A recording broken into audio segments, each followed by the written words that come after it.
O tema das comunicacións é central no pensamento político e social de Antolín Faraldo. Para el, o illamento das poboacións galegas é o principal obstáculo a un porvir prometedor para Galicia. As comunicacións do país son un problema transversal.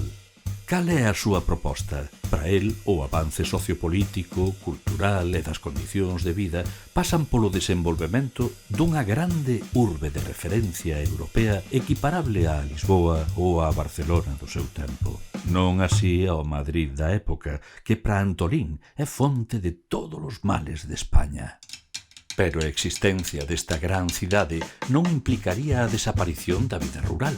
Precisamente fálase dun núcleo de unidade política perfectamente comunicado co resto do país. Segundo Antolín, son os camiños, as canles, a navegación, as grandes poboacións e a industria os motores dun forte espírito nacional. Pero tamén o son o saber e a acción literaria. A socialización da cultura inmaterial tamén precisa dunha boa rede de comunicacións. É necesario unir as 4 provincias galegas.